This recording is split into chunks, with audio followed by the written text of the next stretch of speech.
அண்ணா ஏய் தம்பி நல்லா இருக்கியா? கல்யாணமா வந்துருங்க. உனக்கு யாரா பொண்ணு கொடுத்தா?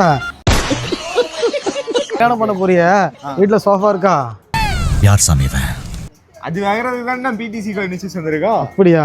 எப்படா சின்ன வீடா பெரிய வீடா?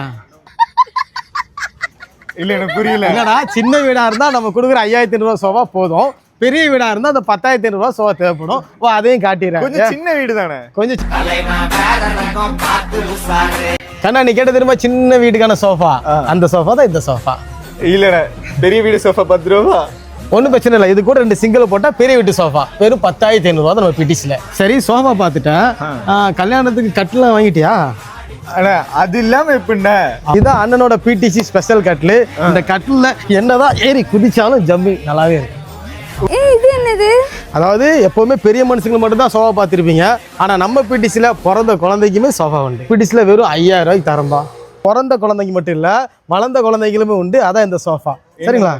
ஆமாம் குழந்தை சோஃபா குரங்கு சோஃபா மாறிடுச்சு. இதோட ரேட் என்ன வரும்?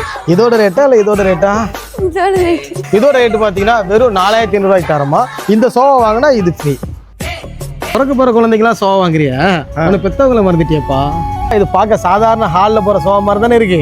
ஆனால் அது கிடையாது தம்பி. வாமா இதில் அப்படியே தூங்கிடலாம் பார்த்துக்கோ. அது மட்டும் இல்லை இதுக்கு 2 பில்லோவுமே இருக்கு. எல்லாம் ஓகே. உங்க வீட்டுல ஒரு பாட்டி இருக்காங்கல்ல, இதுதான் நம்ம பாட்டிக்கு ஏற்ற தரமான சோஃபா, ரெக்லைனர் சோஃபா. சூப்பர். ஆனா மறக்காம கல்யாணத்துக்கு வந்துருங்க. எப்போண்டா கல்யாணம்? இல்லை இப்பதான் நான் பொண்ணு பார்க்க போயிட்டு இருக்கேன். பொண்ணு பார்க்க போறியா? யாரா அந்த பொண்ணு? அப்போ கூட வந்த பொண்ணுண்ணே. கூட வந்த பொண்ணா? பாப்பா யாருமா நீ?